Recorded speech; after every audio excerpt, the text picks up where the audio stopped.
Ganda putra Indonesia Fajar Alfian, Muhammad Rian Ardianto bertekad memberi bukti badminton Indonesia masih kuat di mata dunia. Hal itu disampaikan oleh Fajar setelah menang atas wakil Taiwan, Li Jiehui, yang posuan di babak 32 besar Indonesia Masters 2023, Selasa 23 Januari.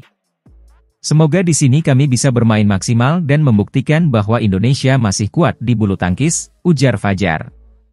Pebulu tangkis berusia 28 tahun itu mengakui tampil di Istora jadi tekanan tersendiri. Namun motivasi usai gagal di dua turnamen sebelumnya yakni Malaysia Open dan India Open membuat Fajar ingin tampil lebih baik. Kalau bicara pressure, semua pemain pasti ada tapi kami sendiri ingin menampilkan yang terbaik apalagi di dua pertandingan sebelumnya Indonesia tidak masuk semifinal, ucapnya. Menanggapi kegagalan di dua kejuaraan sebelumnya, Fajar menyampaikan evaluasi sudah dilakukan oleh dirinya bersama Rian. Arahan pelatih membuatnya memperbaiki 3 aspek yang masih perlu dibenahi. Yang pasti strategi dari pelatih untuk saat ini terus diasah dari kekurangan di 2 turnamen sebelumnya. Dari fisik, mental, dan teknik. Semua pasti dipelajari sebelum babak kedua besok. Jadi step by step saja semoga bisa memberikan yang terbaik di hadapan publik sendiri, katanya. Lebih lanjut Fajar ingin membalas dendam karena gagal tampil di Olimpiade Tokyo 2020. Karena itu dirinya ingin berusaha memperjuangkan tiket Olimpiade Paris 2024. Meskipun hasilnya kurang maksimal di Race to Olympic ini, tapi kami akan berusaha dan membuktikan yang terbaik, tuturnya.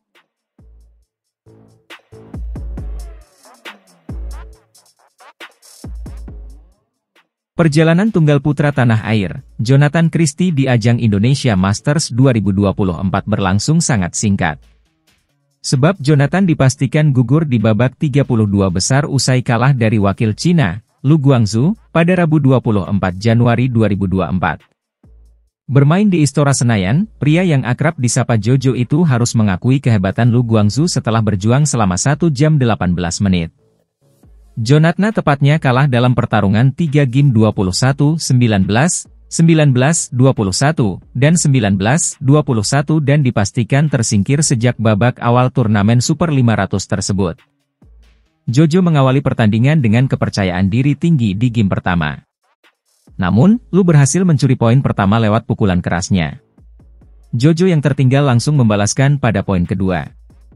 Kejar-kejaran poin antara kedua pebulu tangkis langsung terlihat di awal pertandingan.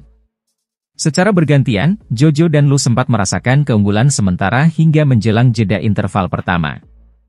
Meski begitu, Jojo yang bermain efektif akhirnya berhasil mengamankan keunggulan di jeda interval pertama dengan skor November 10. Setelah rehat, tunggal putra ranking 6 dunia itu tampil agresif. Jojo berulang kali membuat Lu Guangzu harus berpindah tempat lewat pukulan menyilangnya. Pada akhirnya, Jojo mampu menuntaskan perlawanan Lu di game pertama dengan skor 21-19. Memasuki game kedua, Jojo langsung kerepotan dengan serangan efektif yang dilancarkan oleh Lu. Namun demikian, Jojo berhasil mengejar ketertinggalan dengan kombinasi pukulan menyilang dan bola-bola atas. Saling balas mencetak poin kembali dipertontonkan oleh kedua tunggal putra ini. Berkali-kali Lu unggul, namun berulang kali juga Jojo bisa menyamakan kedudukan hingga menjelang jeda interval game kedua. Lu yang sudah memegang keunggulan sejak awal pertandingan akhirnya menyelesaikan jeda interval game kedua dengan skor 11-9. Selepas jeda, tunggal putra ranking 18 dunia itu bermain cepat. Jojo yang terus diserang berhasil melawan dengan mengatur tempo permainannya. Sayangnya, Lu berhasil menjaga keunggulan hingga mengunci kemenangan pada game kedua dengan skor 21-19. Pertandingan pun harus dilanjutkan pada game ketiga atau penentuan. Pada game penentuan, Jojo mencuri poin pertama di awal pertandingan. Namun, Lu yang bermain ngotot berhasil pegang kendali pertandingan. Jojo sempat tertinggal cukup jauh sebelum bangkit menjelang jeda interval game ketiga.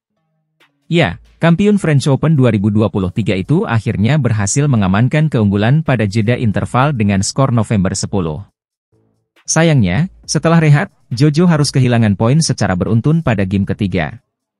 Alhasil, Lu sukses menyudahi perlawanan Jojo pada game ketiga dengan skor identik 21-19. Kekalahan ini membuat Jojo terhenti di babak 32 besar Indonesia Masters 2024.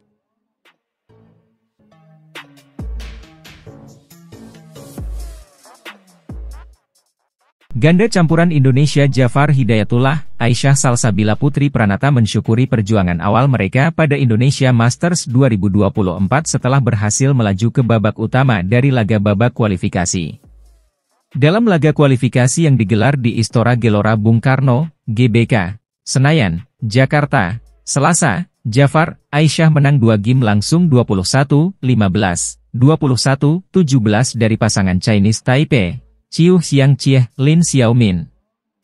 Juara turnamen BNI Indonesia Masters 2023 di Surabaya itu mensyukuri kemenangan melawan pasangan Cina Taipei setelah sempat kesulitan beradaptasi dengan Istora Senayan yang banyak hembusan angin sebelum kemudian menyelesaikan kemenangan 2 game langsung dalam tempo 29 menit. Pada pertandingan hari ini kami sempat kesulitan di game kedua. Hembusan angin membuat kami kesulitan sehingga lawan bisa mengejar perolehan angka kami. Bersyukur bisa menutup laga dengan kemenangan 2 game langsung, ungkap Aisyah. Pasangan peringkat 51 dunia itu mengaku percaya diri menatap Indonesia Masters 2024. Hal ini dikarenakan selama persiapan, Jafar, Aisyah mendapat bimbingan langsung dari pelatih berpengalaman Heri Iman Pierngadi. Sentuhan tangan dingin pelatih berjuluk Naga Api itu bahkan membuat juara Vietnam International Challenge 2023 tersebut memiliki target tinggi untuk mengulangi kesuksesan di Indonesia Masters 2023 silam, saat keduanya melaju sampai perempat final. Senang rasanya mendapat bimbingan langsung dari Heri. Sebagai pelatih berpengalaman, kami tidak mau mensia-siakan kesempatan dilatih oleh Heri, tutur Jafar. Sejauh ini banyak perkembangan setelah kami dilatih oleh Heri IP. Kami merasa bermain jauh lebih sabar, kata Jafar. Dengan hasil ini, Jafar, Aisyah akan tampil di babak 32 besar dan akan menantang wakil Belanda, Robin Tabeling, Selena Piak. Selain Jafar, Aisyah, wakil merah putih lainnya yang akan memulai perjuangan dari kualifikasi adalah tunggal putra Cesar Hiren Rustavito dan tunggal putri Esther Nurumi Triwardoyo. Pada babak kualifikasi Vito akan berhadapan melawan wakil India Kiran George, sedangkan Esther akan menghadapi tunggal putri Thailand Pitchamon Opatnipuit.